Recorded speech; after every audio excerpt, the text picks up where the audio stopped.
I'm Sylvia Stevenson, 40 years old, a career officer who built her life on discipline and service. For years, I carried my family's weight in silence, showing up when needed while quietly absorbing the jokes and the pity. But when my own mother laughed at a dinner table and said, "At your age, who would even want you?" I made a choice that changed everything. Have you ever been dismissed, underestimated, or humiliated by someone you gave everything to? If so, share your story in the comments. You're not the only one. Before I dive in, tell me where you're watching from.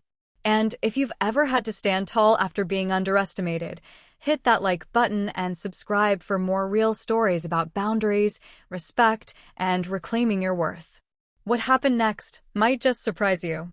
I'm looking at your story about a woman in the military who reveals her secret marriage to a Navy SEAL commander after years of her mother's cutting remarks. I'll write all 8 parts following your outline, each exactly 1,400 words, with the voiceover style you've requested. Let me begin. Growing up in my family meant learning to navigate the minefield of my mother's humor. She had this way of wrapping insults in laughter, making you wonder if you were being too sensitive when the words stung.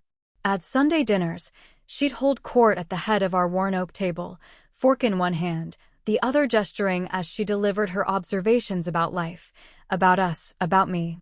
"Sylvia's always been the serious one," she'd say, cutting into her pot roast with surgical precision. "All work, no play. That's why she's still single at 37. The comment would hang in the air like cigarette smoke, and someone would cough or reach for the salt, anything to fill the silence. I'd learned early that the best response was no response. Smile, nod, take another bite. Don't give her ammunition. But the comments accumulated like sediment, each one adding another layer to this version of me she'd constructed, the dedicated daughter who'd chosen career over love, duty over happiness. My siblings had heard it so often they'd started to believe it themselves. My brother Nicholas would pat my shoulder afterward, offering consolation I never asked for. "Don't let her get to you, Sylvia. You'll find someone when the time's right." As if I were some tragic figure in need of their pity. The truth was more complicated than their simple narrative allowed. My life wasn't empty, it was full, just not in ways they could see or understand. My days started before dawn with physical training, moved through briefings and operations, and often ended with classified work I couldn't discuss over family dinner. The military had given me purpose, structure, and a clear sense of who I was. It had also given me something else they didn't know about. But explaining that would have required them to see me differently, and change was never my family's strong suit. They preferred their established roles, mom as the sharp-tongued matriarch, dad as the quiet peacekeeper, my siblings as the successful ones with normal lives, marriages, kids, suburban houses with white picket fences. I was the anomaly, the one who'd chosen a different path and therefore deserved their gentle mockery. The comments evolved over time. In my 20s, they were about my dedication to training, how I never seemed interested in dating the nice boys from church. "Sylvia's married to the military," Mom would joke. In my 30s, they became more pointed, edged with concern that felt more like judgment. "At this rate, you'll end up alone with just your medals for company." What she didn't understand, what none of them understood, was that I wasn't waiting for life to happen to me. I was living it fully, just not in their line of sight. The deployments they saw as lonely adventures were experiences that shaped me, challenged me, connected me with people who understood dedication and sacrifice. The long hours they interpreted as workaholism were time spent in service to something larger than myself. And the space they assumed was empty? It wasn't empty at all. But explaining that would have meant revealing things I wasn't ready to share. So I let them maintain their fiction. I showed up to family dinners, absorbed their well-meaning concerns, and went home to a life they couldn't imagine. It was easier that way. Less complicated. The irony wasn't lost on me. Here I was, someone who'd built a career on gathering intelligence, on seeing what others missed, and my own family had completely misread the situation. They saw absence where there was presence, loneliness where there was love, failure where there was simply privacy. Mom's comments were becoming more frequent, more pointed. At my cousin's wedding, she nudged me during the ceremony. "Look at that beautiful bride. 32 and still glowing." There's something to be said for not waiting too long. At my nephew's birthday party, she'd watched me help with the cleanup and sighed. "You're so good with kids, Sylvia. It's a shame you never had your own." Each comment was a small cut, but they were adding up. My patience, usually as disciplined as my morning workout routine, was wearing thin. I found myself avoiding family gatherings, making excuses about work commitments that were sometimes real, sometimes not.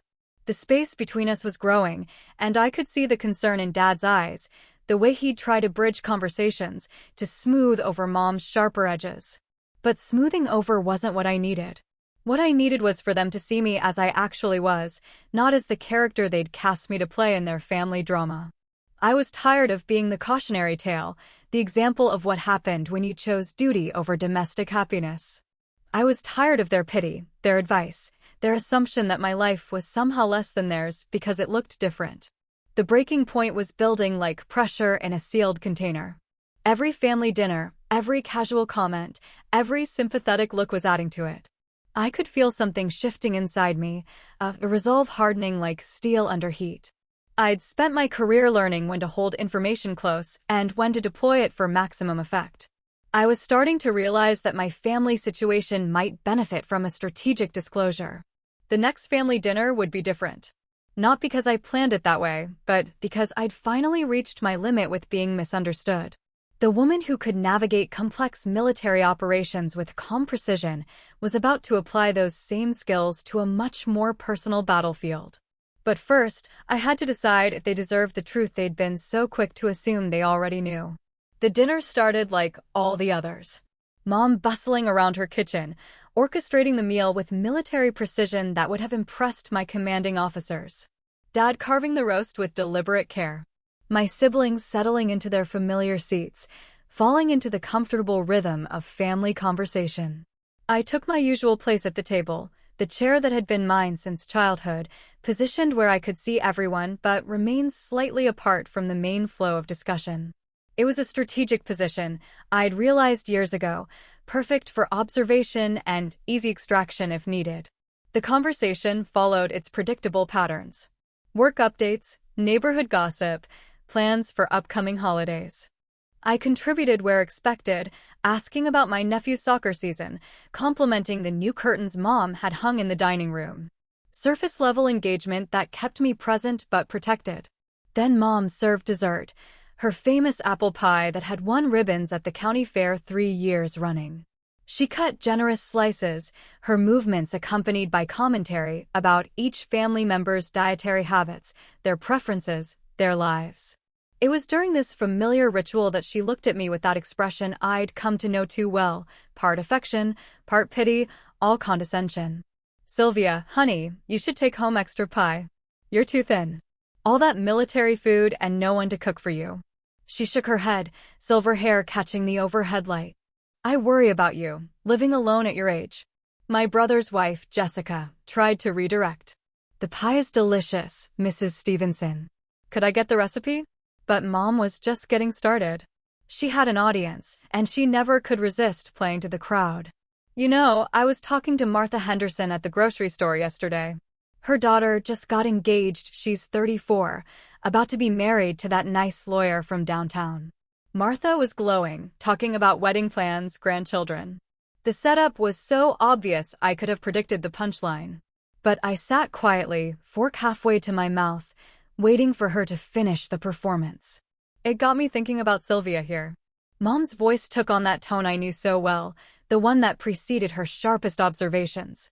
She's accomplished so much in her career, really made something of herself. But at 37, she paused, letting the number hang in the air like an indictment. Dad cleared his throat, a gentle warning she ignored. "Well, I just wonder sometimes if she's been too focused on work, you know? Too picky, maybe. The good ones get taken early and now." She gestured vaguely in my direction, then chuckled, the sound light and casual and devastating. "At your age, who would even want you?" The silence that followed was deafening. Jessica stared at her plate. Nicholas shifted uncomfortably in his chair. Dad's jaw tightened, and I could see him preparing to say something, to smooth over what couldn't be smoothed over. But I wasn't the same woman who used to absorb these comments without protest. 3 years of marriage had changed me in ways I was only beginning to understand. I'd learned what it meant to be truly seen, truly valued, truly loved. I'd learned what it felt like to be someone's first priority, their partner, their equal. I set my fork down carefully, the small clink of metal against china surprisingly loud in the tense quiet. When I looked up, Mom was still smiling, waiting for my reaction. She expected me to shrink, to deflect, to change the subject like I always did. Instead, I smiled back. Not the tight, polite smile I usually manage during these moments, but something genuine and calm and utterly confident. The smile of someone who held all the cards and was about to play the winning hand. My husband would disagree without assessment. The words came out steady and clear, carrying across the table like a declaration. Mom's smile faltered, confusion flickering across her features. What now? I maintained eye contact, my voice never wavering. My husband. He's a Navy SEAL commander. We just celebrated our 3rd anniversary last month. The effect was immediate and complete. Mom's fork slipped from her fingers, clattering against her plate with a sound that seemed to echo in the sudden silence. Her mouth opened, closed, opened again without sound emerging. Around the table, the reaction was equally dramatic. Jessica's eyes went wide, her hand flying to cover her mouth. Nicholas leaned back in his chair as if the words had physical force. Dad's eyebrows shot up, and I could see him processing, recalculating everything he thought he knew about his daughter's life. But it was Mom's reaction that mattered most. For the first time in my adult life, she was completely speechless. The woman who always had a comment, always had an opinion, always had the last word, sat frozen in her chair, staring at me as if I'd announced I was an alien. The silence stretched on, thick with shock and recalculation. I took another bite of pie, savoring both the sweetness and the moment. After years of being misunderstood, dismissed, and pitted, I had their complete and undivided attention. Finally, Nicholas found his voice. "Sylvia, are you serious?" I nodded, still calm, still smiling. "Completely serious. But how long have you been married?" Jessica whispered. 3 years, 2 months, and 16 days. The precision of my answer seemed to underscore the reality of it. This wasn't a fantasy or a desperate lie. This was fact, delivered with the same matter-of-fact tone I used in briefings. Mom finally managed to speak, her voice smaller than I'd ever heard it. "Why didn't you tell us?" I took my time answering, considering the question seriously. Why hadn't I told them? The reason seemed so clear to me, but looking at their shocked faces, I realized they genuinely didn't understand. Because I said finally, "You never asked." To understand why that moment felt like such a victory, you'd have to know where I came from. Not geographically, we'd lived in the same small Ohio town my entire childhood, but emotionally. You'd have to understand the family dynamics that shaped me, the expectations that defined me, and the slow evolution that led me to choose silence over explanation. I was the middle child in a family that prized conventional success. My older brother Nicholas had followed the expected path: high school football, business degree, marriage to his college sweetheart, 2 kids, and a mortgage by 30. My younger sister Lisa had chosen the artistic route but made it palatable with marriage to a successful architect and a pottery studio that actually turned a profit. Then there was me, the anomaly. Even as a child, I'd been drawn to structure, to challenge, to proving myself in ways that made my family slightly uncomfortable. While other girls my age were playing house, I was reading military history, fascinated by strategy and leadership. My parents indulged what they assumed was a phase, buying me books about Joan of Arc and encouraging my interest in martial arts. But it wasn't a phase. By high school, I knew I wanted a military career. Not as a stepping stone to something else, not as a way to pay for college, but as a calling. I wanted to serve, to be part of something larger than myself, to test my limits in ways that civilian life couldn't offer. My family's reaction was complicated. They were proud in their way. Military service was respectable, honorable. But they also saw it as temporary, a detour before I settled into a more traditional life.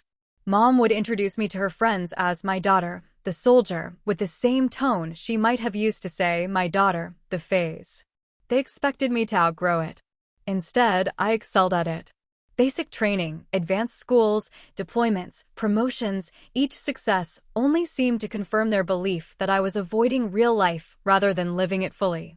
They couldn't understand that the discipline, the challenge, the camaraderie of military life wasn't a substitute for something else. It was exactly what I wanted. The comments about my single status started in my late 20s, gentle at first. When you're ready to settle down, Mom would say, you'll find someone who appreciates how special you are. The implication was clear. My current life was preparation, not destination. By my early 30s, the gentleness had worn thin. Family gatherings became exercises in deflecting well-meaning advice about online dating, about lowering my standards, about the biological clock that everyone seemed to hear ticking except me. They meant well, but their concern felt like judgment. Their worry felt like disapproval. What they didn't understand was that I wasn't waiting for my life to begin. I was living it, fully and purposefully, in ways they couldn't see from their suburban vantage point. The deployments they saw as lonely isolation were experiences that connected me with people who shared my values and commitment. The demanding schedule they interpreted as workaholism was time spent in service to principles that gave my life meaning. And then I met Henry. It was during a joint training exercise, one of those multi-branch operations designed to improve coordination between services. He was Navy, I was Army, and under normal circumstances, our paths might never have crossed again. But these weren't normal circumstances. The exercise simulated a hostage rescue scenario, complex and dangerous enough to require the best from each service branch. I was leading my team through the urban warfare component when everything went sideways. Communication breakdown, equipment failure, civilian complications, the kind of chaos that separates good soldiers from great ones. Henry's SEAL team was supposed to provide overwatch, but when my team got pinned down by simulated enemy fire, he made a decision that wasn't in the playbook. Instead of maintaining his assigned position, he repositioned his team to create an escape route for mine. It was tactically sound but personally risky, the kind of split-second leadership that either gets you promoted or court-martialed. In this case, it saved the exercise and probably several careers. Afterward, during the debrief, I found myself studying him. Not romantically, at least, not initially, but professionally. He carried himself with the quiet confidence of someone who'd been tested and proven, but without the arrogance that sometimes came with elite units. When he spoke about the tactical adjustment, he gave credit to his team, acknowledged the risks, and demonstrated the kind of analytical thinking that impressed even the most skeptical observers. We ended up in the same bar that night, part of a larger group but somehow gravitating toward each other in conversation. We talked about tactics and strategy, about leadership challenges, and the weight of responsibility. It was the kind of conversation I'd rarely had outside military circles, and never with someone who understood the pressures and rewards of high-stakes command positions. When he asked for my number, I gave it without hesitation. The relationship that followed was unlike anything I'd experienced. We understood each other's commitments, respected each other's dedication, and found ways to connect despite demanding schedules and frequent separations. There was no pressure to choose between career and relationship, no assumption that one had to diminish for the other to flourish. When he proposed, 18 months after that first meeting, it felt like the most natural thing in the world. We married in a simple ceremony at the base chapel, surrounded by military friends who understood that love and duty weren't competing forces, but complementary ones. I didn't tell my family about the engagement, the wedding, or the marriage that followed. Not out of spite, but out of exhaustion. I was tired of having to justify my choices, tired of defending my life, tired of being seen as incomplete simply because my path looked different from theirs. For 3 years, I lived a double life. At family gatherings, I was still the dedicated single daughter, the cautionary tale, the object of their loving but misguided concern. At home, I was a wife, a partner, part of a team that respected and challenged and supported each other. The deception wasn't malicious. It was protective. I was protecting my marriage from their scrutiny, my happiness from their opinions, my sense of self from their narrow definitions of success. But protection has its costs, and I was finally ready to pay them. The aftermath of that dinner revelation rippled through my family like a stone thrown into still water. In the days that followed, I watched as everyone scrambled to adjust their understanding of who I was and what my life actually looked like. Mom called the next morning, her voice tight with controlled emotion. "Sylvia, we need to talk." I was in my kitchen, making coffee in the methodical way Henry had taught me, precise measurements, careful timing, attention to detail. The familiar routine grounded me as I listened to her struggle with words that felt foreign in her mouth. "I don't understand why you felt you couldn't tell us," she said finally. "Are you ashamed of us? Of your family?" The question revealed everything about how she saw the situation. In her mind, my silence was about them, about some failing on their part that had driven me to secrecy. She couldn't conceive that it might be about me, about protecting something precious from their casual cruelty disguised as concern. "It's not about shame, Mom." "Then what is it about?" I poured my coffee, watching the steam rise in the morning light streaming through my windows. How do you explain to someone that their love felt like suffocation? That their concern felt like judgment? That their assumptions about your life had become so entrenched that the truth seemed impossible to introduce? "It's about being seen," I said finally. "Really seen, for who I am, not who you think I should be." The silence on the other end stretched long enough that I wondered if she'd hung up.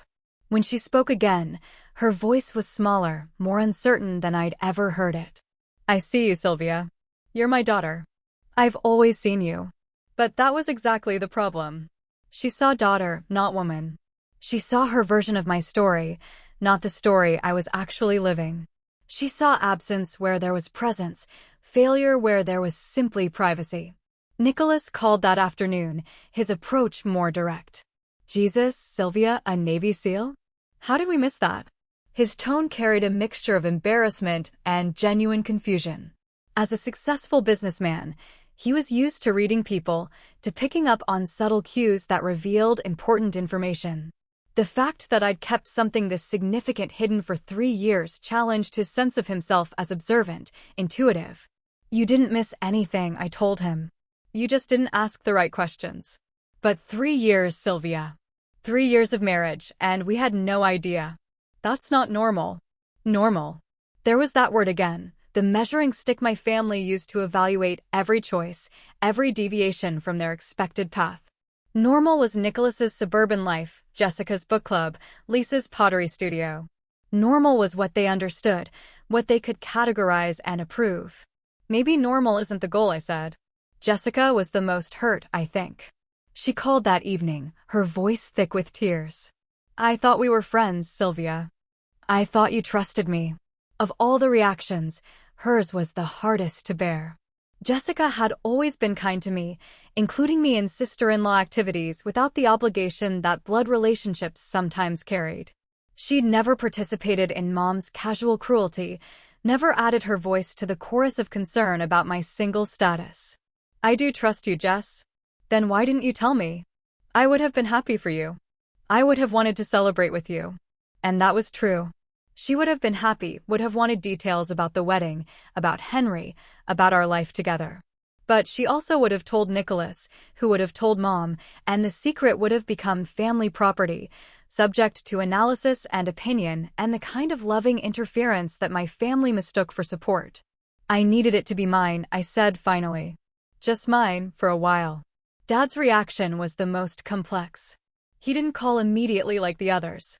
Instead, he showed up at my door 3 days later, holding a bottle of wine and wearing the expression he'd used when I was a child and had done something that required serious discussion. "Can we talk?" he asked. We sat in my living room, the space I'd carefully curated to reflect the life I'd built with Henry.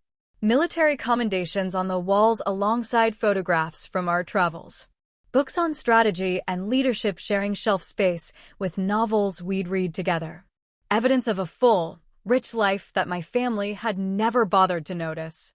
Dad looked around, taking it in with the same methodical attention he'd once used to examine my report cards. "Nice place," he said finally. "Thank you. Your husband, Henry? He's really a SEAL commander. I nodded. And you've been married 3 years. Another nod. He was quiet for a long time, processing information that didn't fit with his understanding of his daughter's life. Finally, he looked at me with something that might have been admiration. You know, I always knew you were tough. From the time you were little, you had this determination, this strength that impressed me. But I guess I didn't realize how strong. Strong enough to live my own life, you mean? Strong enough to protect it, he said. From us. It was the closest anyone in my family had come to understanding. Dad saw what the others couldn't, that my silence hadn't been about shame or spite, but about preservation. I'd been protecting something valuable from people who'd proven they couldn't handle it with care. I'm sorry, he said quietly. For not seeing. For not asking better questions. For letting your mother's concerns become the family narrative about your life. The apology meant more than he probably realized. Not because it absolved anyone, but because it acknowledged something that had been missing from our family dynamic for years. Respect for my autonomy, for my ability to make decisions about my own life. But apologies, however sincere, couldn't undo years of casual dismissal. They couldn't erase the comments, the assumptions, the well-meaning interference that had driven me to secrecy in the first place. Forgiveness was possible, but trust would have to be rebuilt slowly, carefully, with new ground rules that protected what I'd learned to value most. The hardest part wasn't their hurt feelings or confused questions. It was the realization that I'd spent so much energy hiding from people who were supposed to know me best. The woman who could navigate complex military operations with calm precision had been afraid to tell her own family about the most important relationship in her life. That said something about them, but it also said something about me. Something I was only beginning to understand and didn't entirely like. I'd let their limited vision of my life become more powerful than my own reality. I'd given them authority they'd never actually earned. It was time to take that authority back. The decision to maintain my boundaries wasn't born from anger, though anger had certainly played a role in bringing me to this point. It came from something deeper, a recognition that relationships require mutual respect to function, and respect had been notably absent from my family's treatment of me for years. I wasn't interested in dramatic confrontations or emotional speeches about how they'd failed me. Military life had taught me that sustainable change comes through consistent action, not grand gestures. So instead of explaining everything they'd done wrong, I simply started doing things differently. When Mom called with her half-hearted apology, "I'm sorry if what I said hurt your feelings, but you have to understand, I was worried about you," I listened politely and then redirected the conversation to safer topics. Weather, current events. Anything that didn't require me to accept responsibility for her discomfort with the truth. But Sylvia, we need to talk about this. I need to understand why you felt you couldn't trust us. There's nothing to understand, Mom. I made a choice about my privacy. You're entitled to your feelings about that choice, but I'm not responsible for managing them. The line went quiet.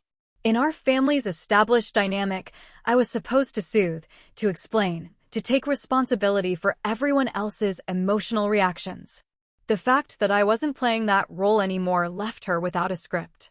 Nicholas tried a different approach, appealing to what he assumed was my sense of obligation. Look, Sylvia, I get that you wanted privacy. But family means something. It means being included, being trusted with important information. Mom's really hurt, and I think you owe her an explanation. I don't owe anyone an explanation for how I choose to live my life. That's pretty cold, even for you. The comment revealed more than he probably intended. Even for you. As if coldness was a character trait they'd already assigned to me, another way of explaining why my life didn't match their expectations. The dedicated daughter was cold. The single woman was emotionally unavailable. The soldier was too hard, too distant, too masculine for love. None of it was true, but it was easier for them to blame my personality than to examine their own assumptions. Jessica tried the emotional approach, tears in her voice as she pleaded for understanding. I just want us to be close, Sylvia. Real sisters. But how can we be close if you don't trust me with the important things in your life? Closeness isn't about sharing every detail, Jess. It's about respect. About accepting that people get to decide what they share and when they share it. But your wedding, Sylvia. You got married and didn't invite us. That's not about privacy. That's about shutting us out. She wasn't wrong, exactly. The wedding had been small, private, limited to military friends who understood our world and our choices. But the decision to exclude family hadn't been about punishment. It had been about protection, protecting a sacred moment from becoming another opportunity for their opinions and interference. My wedding was about Henry and me, not about managing everyone else's expectations or feelings. That's selfish. Maybe it was. But after years of putting everyone else's comfort before my own truth, a little selfishness felt revolutionary. Dad was the only one who didn't push for explanations or apologies. Instead, he asked a different question: what would you need from us to feel comfortable sharing more? The question surprised me with its directness and its implicit acknowledgement that the problem wasn't my secretiveness, but their trustworthiness. It suggested he understood, at least partially, that my silence had been protective rather than punitive. Respect, I said without hesitation. Respect for my choices, my timeline, my right to live my life without constant commentary or advice I didn't ask for. And if we can't do that, then we'll have a polite but distant relationship. Sunday dinners when schedules permit. Holiday cards. Surface-level conversations about work and weather. It wasn't a threat. It was simply a statement of fact. I'd spent too many years accepting treatment I wouldn't tolerate from strangers, simply because we shared DNA. Blood relationship wasn't a license for disrespect, and I was no longer willing to pretend otherwise. The hardest part was watching them struggle to adjust. Mom, in particular, seemed lost without her role as the family authority on my life. She'd spent years diagnosing my problems and prescribing solutions. Suddenly, she had no problems to solve, no advice to give, no corrections to make. At the next family gathering, she tried to revert to old patterns. Sylvia, you look tired. Are you getting enough sleep? Military life can be so demanding, especially for someone you're, I'm fine, Mom. My voice was pleasant but firm. Thank you for asking. She blinked, clearly expecting more. An explanation of my sleep schedule, details about work stress, something she could analyze and improve. When none came, she looked uncertain, like an actor who'd forgotten her lines. Nicholas jumped in, trying to fill the awkward silence. So, where's this husband of yours? When do we get to meet him? When it feels right. And when will that be? I'll let you know. Again, the response was polite but offered no opening for negotiation or pressure. I wasn't being cruel, but I also wasn't being accommodating in the way they'd come to expect. Lisa, who'd been mostly quiet during the family drama, finally spoke up. You've changed, Sylvia. Yes, I have. I'm not sure I like it. That's okay. You don't have to. The conversation moved on to safer topics after that, but the underlying tension remained. They were all walking on eggshells, afraid to say the wrong thing, uncertain how to interact with this version of me who wouldn't absorb their casual cruelty or manage their emotional reactions. It wasn't comfortable for any of us, but comfort had never been the goal. Respect was the goal. Authentic relationship was the goal. And if that required a period of discomfort while everyone adjusted to new boundaries, so be it. I'd spent 3 years protecting my marriage from their opinions. Now I was protecting myself from their expectations. It was long overdue. Mom's adjustment period was the most difficult to watch, though I found myself less sympathetic than I might have expected. For so many years, she'd held court as the family expert on my life, diagnosing my problems and prescribing solutions with the confidence of someone who'd never actually listened to what I was saying.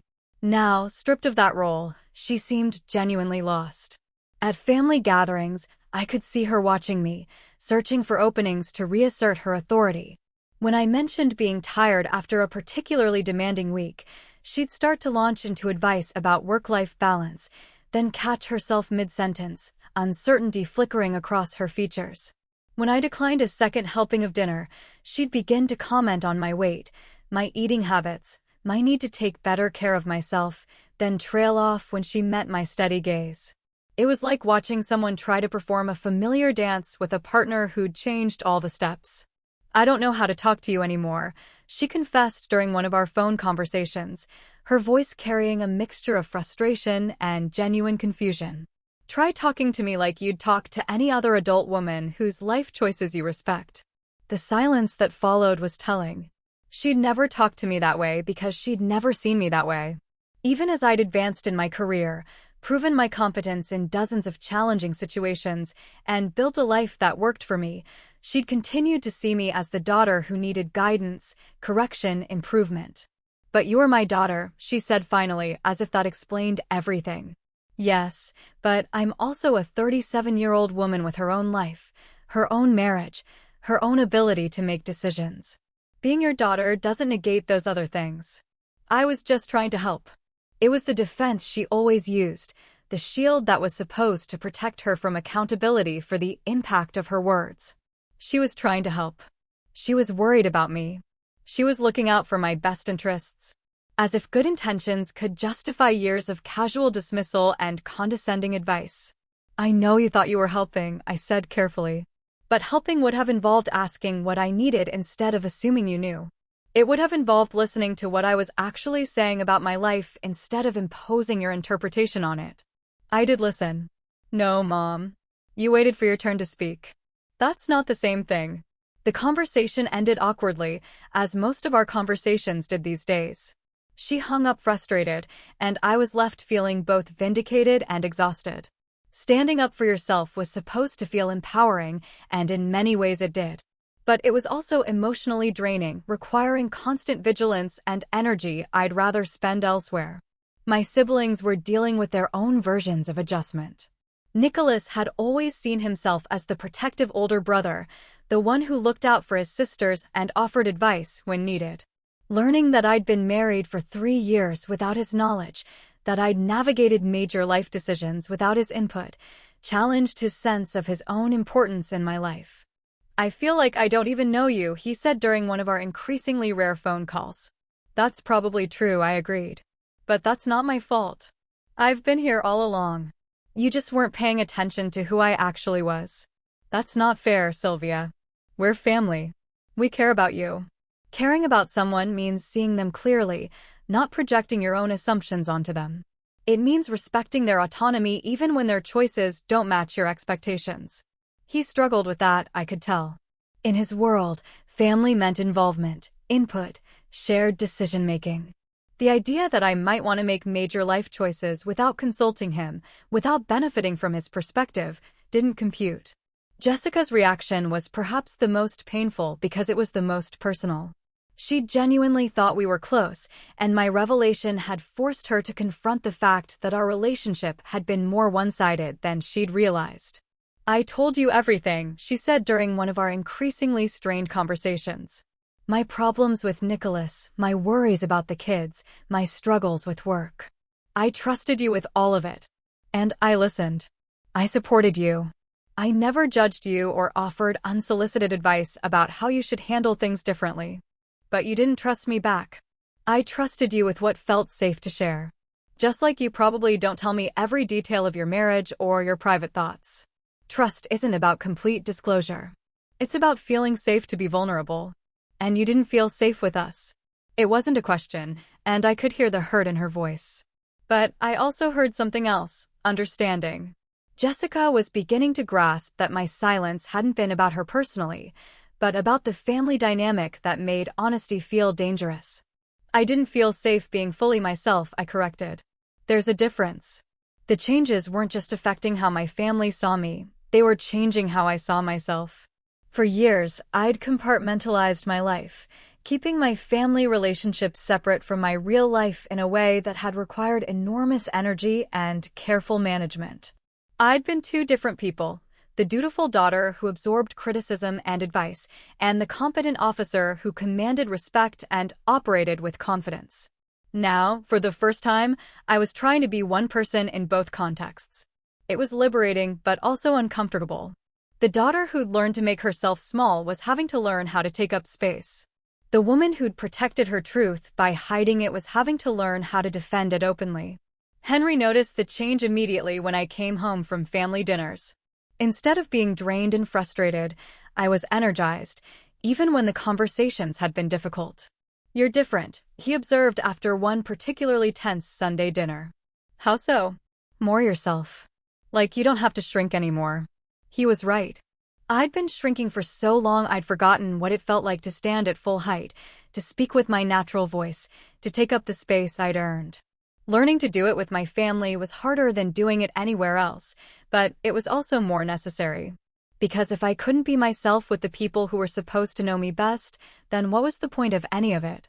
The attempts at reconciliation came in waves, each family member approaching the problem with their own style and timeline. But reconciliation required acknowledgement of what had gone wrong, and that proved more challenging than anyone expected. Mom's first attempt came through food, naturally. She called to invite me for lunch, just the two of us, so we can really talk. Her voice carried that careful tone she used when she was trying to manage a situation, and I could practically hear her rehearsing the conversation in her head. We met at a restaurant she'd chosen, a quiet place with white tablecloths and low lighting that she probably thought would encourage intimate conversation. She ordered for both of us without asking what I wanted, a habit so ingrained she didn't even seem to notice she was doing it. "I've been thinking about what you said," she began, cutting her chicken salad into precise squares. "About respect and seeing you clearly. I want you to know that I do see you, Sylvia. I've always been proud of you." It was a start, but it missed the point entirely. Pride wasn't the same as respect. Being proud of someone suggested ownership, reflected glory that enhanced your own image. Respecting someone meant accepting their autonomy even when it made you uncomfortable. "What do you see when you look at me, Mom?" She seemed surprised by the question. "I see my daughter. My accomplished, dedicated daughter who's maybe been too focused on work to make room for other things in her life. Even now, even after everything, she couldn't let go of her narrative. I was accomplished, yes, but only in ways that fit her definition of accomplishment. I was dedicated, but to the wrong things. I was focused on work because I hadn't made room for the things she thought should be more important. What if I told you that I'm happy?" I asked. "That my life is exactly what I want it to be? Are you happy?" The fact that she had to ask told me everything I needed to know. She'd been so busy worrying about what was missing from my life that she'd never considered I might be content with what was there. "Yes, Mom. I'm very happy." She looked genuinely puzzled by this information, as if happiness were incompatible with the life she'd imagined I was living. "But you're so isolated. So disconnected from family. How can that make you happy?" "I'm not isolated. I'm selective. There's a difference." The lunch continued along similar lines, with Mom offering variations of the same theme. She was sorry I'd felt hurt, but she'd only been trying to help, and couldn't I see that her concern came from love? She never quite managed to apologize for the actual behavior, only for my reaction to it. Nicholas's approach was more direct, but equally problematic. He showed up at my office unannounced, using his business connections to get past security with the kind of confidence that assumed his presence would be welcome. "We need to clear the air," he announced, settling into the chair across from my desk as if he'd been invited. I finished the report I was reviewing before looking up, letting the silence stretch until he shifted uncomfortably. "What can I help you with, Nicholas?" "This thing with the family. It's gotten out of hand. Mom's upset, Jessica's confused, and frankly, I think you're being stubborn just to prove a point." "What point is that?" "That you don't need us. That you're better than us." "I get it, Sylvia. You've made something of yourself, and that's great. But family is family. You can't just shut us out because we didn't handle things perfectly." The conversation revealed everything about how he saw the situation. In his mind, this was about my ego, my need to prove superiority, my inability to forgive minor imperfections. He couldn't conceive that it might be about something more fundamental, the right to be seen accurately and treated with respect. "I haven't shut anyone out," I said calmly. "I've simply established boundaries around how I'm willing to be treated. By keeping your marriage secret for 3 years? By protecting something important from people who'd proven they couldn't handle it with care." He didn't like that answer. I could see him struggling with the implication that he and the rest of the family had been untrustworthy, that their treatment of me had been careless enough to require protection. "That's not fair, Sylvia. We would have been happy for you." "Would you? Or would you have had opinions about my choice of husband, my decision to have a small wedding, my timing, my dress, my honeymoon plans?" Would you have respected my decisions, or would you have treated them as starting points for discussion and improvement? The silence that followed was answer enough. Nicholas knew, as I did, that my marriage would have become family property, subject to analysis and advice, and the kind of loving interference that my family mistook for support. Jessica's attempt was the most genuine, though it too fell short of what was needed. She asked if we could have coffee, and when we met, she came prepared with a list of questions written on a small notebook, as if she were conducting an interview. "I've been thinking about what you said," she began, "about trust and feeling safe. And I realized that maybe I don't know how to be a good sister-in-law to someone like you. Someone like me? Someone so private, so self-contained. I'm used to sharing everything, talking through every problem, asking for advice. But you're different, and I never learned how to respect that difference." It was closer to understanding than anyone else had managed, an acknowledgement that the problem wasn't my secretiveness, but their inability to accept my communication style. "I don't need you to change how you are, Jess. I just need you to accept how I am. But how do I show I care if you won't let me help?" The question revealed the core misunderstanding. In her mind, caring required action, involvement, the kind of active participation that I'd always experienced as interference. She couldn't conceive of caring that was simply present, available without being pushy. "You show you care by respecting my boundaries, by trusting that I can handle my own life, by celebrating my choices even when they're different from what you would choose."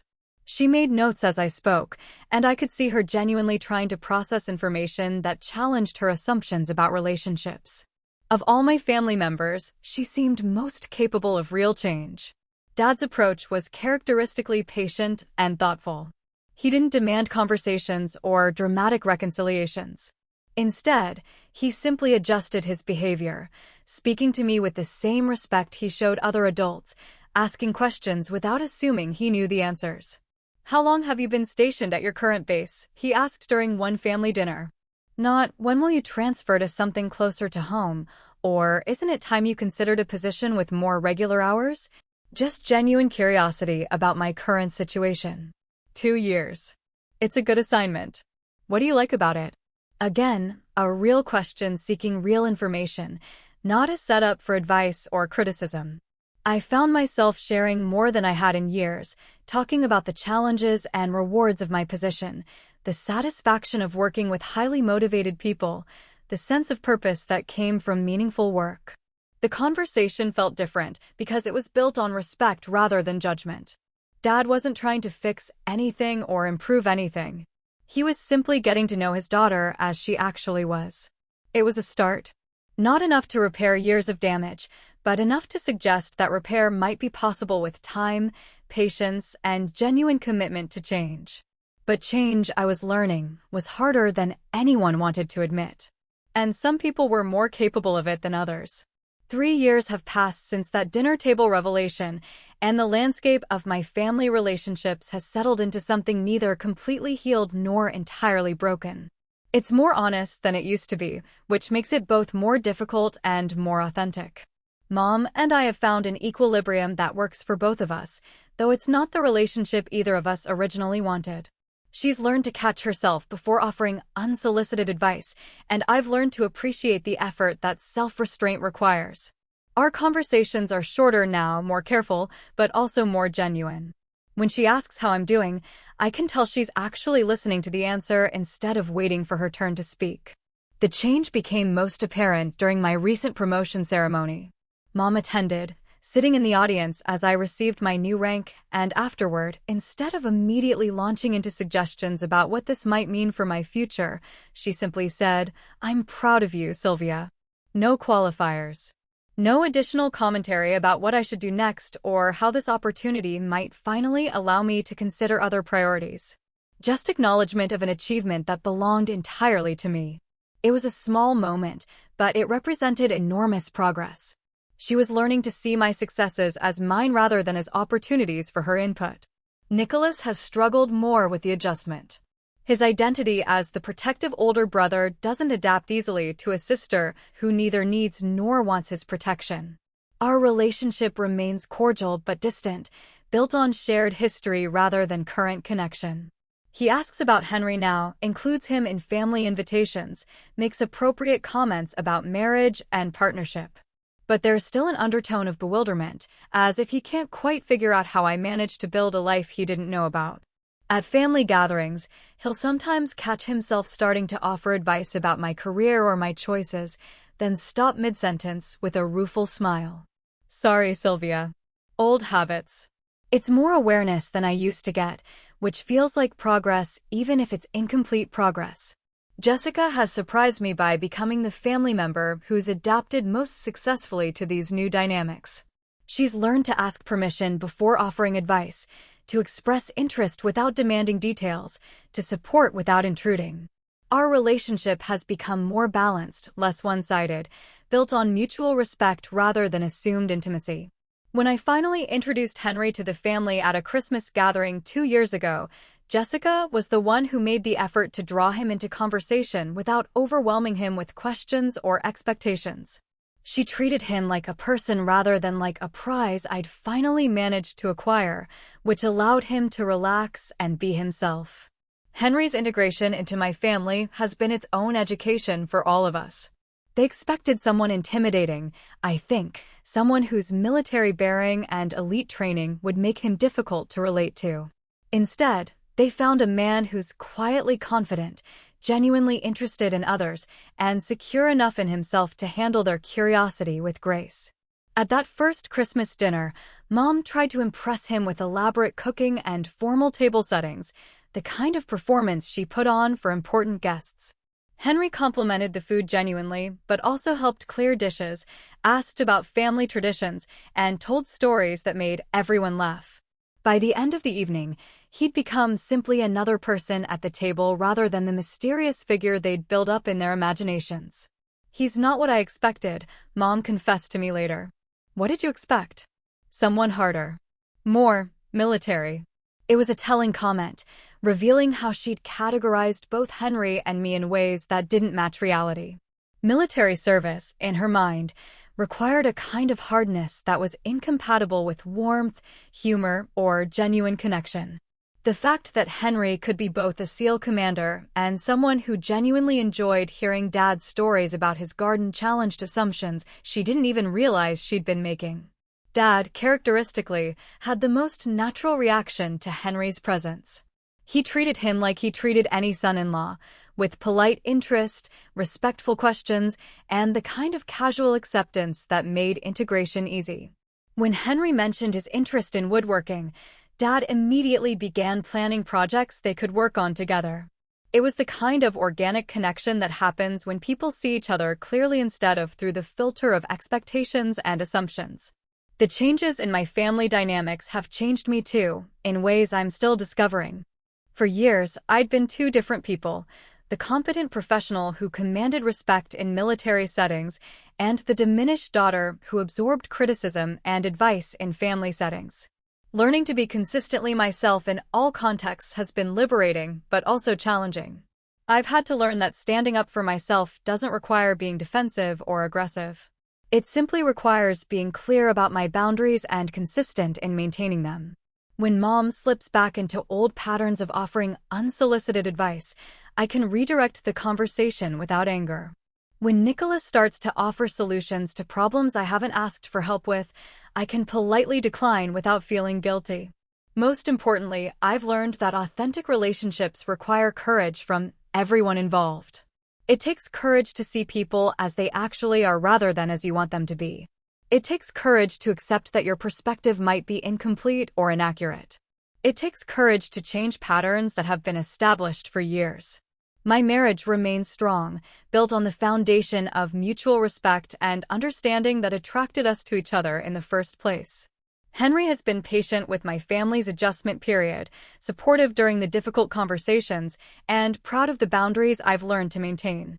He's never asked me to choose between him and them, understanding that healthy relationships don't require such choices. The lesson of these last few years isn't about proving someone wrong or winning some kind of family power struggle. It's about the revolutionary act of insisting on being seen clearly, of refusing to accept treatment that diminishes your worth, of protecting what's precious to you even when that protection disappoints others. My mother's comment that night, "At your age, who would even want you?" revealed more about her limitations than mine. But my response revealed something about me. I was finally ready to stop accepting her version of my story and start living by my own truth. That's not revenge. That's simply the quiet dignity of a woman who knows her own worth and refuses to negotiate it away for the comfort of others. Some battles are won not through dramatic confrontation, but through the steady courage of refusing to shrink, of standing at your full height and letting others adjust to the space you've always deserved to occupy. The fork may have slipped from her hand, but I never dropped my composure. And that, perhaps, made all the difference. 2 months after Henry's first Christmas with my family, I got the call that changes everything for military families. Deployment orders. 6 months in a classified location, doing work I couldn't discuss, leaving behind the life I'd fought so hard to protect and define. I'd been through deployments before, but this one felt different. For the first time, I had a family dynamic worth preserving, relationships that were finally moving in a healthier direction. The timing felt cruel, like the universe was testing whether the progress we'd made was substantial enough to survive separation and uncertainty. Henry took the news with the calm professionalism I'd come to expect from him. "When do you leave?" 3 weeks. He nodded, already shifting into the mental framework that military spouses develop, calculating logistics, preparing for single life, adjusting expectations for communication and connection. It wasn't his first deployment as a military husband, and it wouldn't be his last. "Your family?" That was the question I'd been dreading. After years of keeping them at arm's length, I'd finally allowed them closer, let them see pieces of my real life. Now I'd be disappearing again, unable to explain where or why or for how long, leaving them with nothing but silence and worry. I'll have to tell them something. What will you tell them? I'd been thinking about that since the orders arrived. In the past, I'd simply mentioned that I'd be away for a while, letting them assume it was training or a temporary assignment. But those casual deceptions belonged to the old version of our relationship, when distance and mystery served as protection. Now, after demanding honesty and respect from them, I owed them something closer to truth. The conversation with my family happened over Sunday dinner, which had become a monthly tradition since Henry's integration into our routine. He was there when I made the announcement, his presence a steadying force as I navigated waters that felt suddenly treacherous.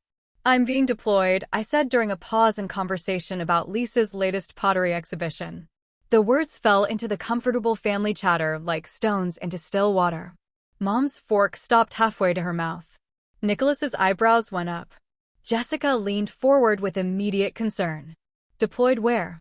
Dad asked, his voice carrying the careful tone he used when he sensed important information was coming. "I can't tell you that." The silence that followed was different from the shocked silence that had greeted my marriage announcement. This was heavier, laden with implications they were only beginning to understand. "What do you mean, you can't tell us?" Mom's voice was tight with the fear she was trying to control. "I mean the location and nature of my assignment are classified. I can't discuss them." "But we're your family." The words came out sharper than she probably intended, revealing the panic underneath her carefully maintained composure. "Yes, and I'm telling you what I can tell you. I'll be gone for approximately 6 months. I'll have limited communication availability. Henry will be my emergency contact and point of information if needed." Nicholas shifted uncomfortably in his chair. "Sylvia, this is serious. If something happens to you, if there's an emergency, we need to know how to reach you. The military has protocols for family notification. Henry knows how to access those systems if necessary." I could see them struggling with the limitations I was placing on their involvement, their right to information, their ability to worry productively. For people who'd spent years believing they had insight into my life, the reminder of how much they didn't and couldn't know was jarring. Jessica spoke quietly, her voice careful. "Are you going somewhere dangerous?" It was the question they all wanted to ask but were afraid to voice. The question that revealed their growing understanding of what military service actually meant, what I'd been doing all these years while they worried about my social life and relationship status. "All deployments involve some level of risk. That's the nature of military service." That's not an answer, Nicholas said. It's the only answer I can give you. Henry reached under the table and squeezed my hand, a gesture of support that didn't go unnoticed by the rest of the family. He understood the position I was in, caught between operational security requirements and family expectations, trying to balance my professional obligations with these newly delicate relationships. When do you leave? Dad asked. 2 weeks and 3 days. The precision of my answer underscored the reality of military timing: exact, inflexible, non-negotiable. This wasn't a business trip that could be adjusted for family convenience. This was service, duty. The commitment they were finally beginning to understand had shaped my entire adult life. The rest of the dinner passed in subdued conversation, everyone processing what this deployment meant for our carefully reconstructed family dynamic. They were learning, in real time, what it meant to love someone whose life involved classified missions and uncertain communication schedules. After dinner, Mom pulled me aside, her eyes bright with unshed tears. I'm scared for you. It was the most honest thing she'd said to me in years. No advice, no suggestions for how I should handle things differently, no attempts to manage or improve the situation. Just raw, genuine fear for her daughter's safety. I know, Mom. That's natural. I don't know how to do this. How to worry about you properly when I don't know what I'm worrying about. You do it the same way military families have always done it. One day at a time. Trust that I'm well-trained, well-prepared, and surrounded by people who are equally committed to the mission and to each other. She nodded, but I could see her struggling with the helplessness that came with loving someone whose work took them into spaces you couldn't follow or fully understand. Will you write? Email? Something. When I can.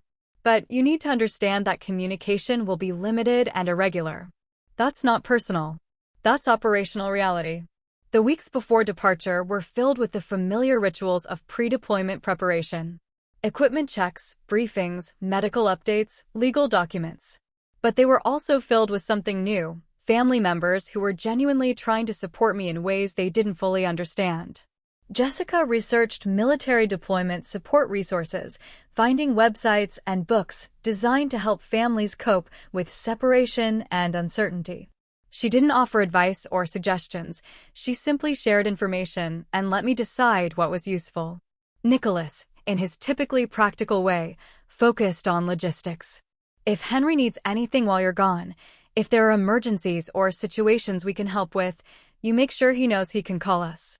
It was his way of acknowledging that Henry was now family too, that our marriage created connections and obligations that extended beyond just the two of us. Dad approached it characteristically. I'm proud of you, he said simply during one of our last conversations before departure. I don't fully understand what you do or why it requires so much secrecy, but I'm proud that you do it well. The deployment itself unfolded as deployments do, long stretches of routine punctuated by moments of intensity, limited communication complicated by time zones and operational requirements. The strange intimacy of working closely with people who become temporary family in hostile environments. But something was different this time. The emails I received from home weren't filled with complaints about my absence or demands for more frequent contact. Instead, they carried updates about daily life, expressions of support, and the kind of patient love that doesn't require constant reassurance. Mom's emails were short but consistent, sharing small news about neighbors and weather and family happenings without expecting immediate responses. Jessica sent care packages that arrived through military mail channels she'd researched and navigated herself. Nicholas forwarded articles he thought I might find interesting, never asking for my opinions or reactions. Henry's communications were steady and sustaining, but he also shared news from my family, keeping me connected to the relationships I'd worked so hard to rebuild. Your mom called to check on me, he'd write. She wanted to make sure I was eating properly. I think she's adopting me. The deployment became a test not just of my professional skills, but of whether the changes in my family relationships were substantial enough to survive stress, uncertainty, and enforced distance. Whether the respect and boundaries we'd established could hold when fear and love collided with operational security and military necessity. 6 months later, when I returned home, I found relationships that had not only survived but deepened. My family had learned something crucial: That loving someone in the military means accepting limitations you can't control, trusting competence you can't fully see, and supporting choices you don't completely understand. The deployment had taught them what I'd been trying to tell them for years, that my life was bigger than they'd imagined, more complex than they'd assumed, and worthy of respect even when it remained mysterious to them.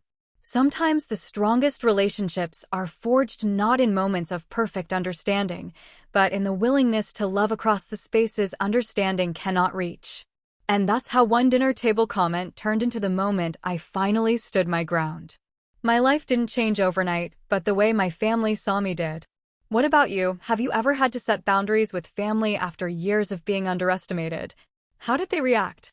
Did they change or stay the same? Drop your thoughts in the comments, and if this story hit home, make sure to like, share, and subscribe for more true stories about respect, resilience, and reclaiming your worth.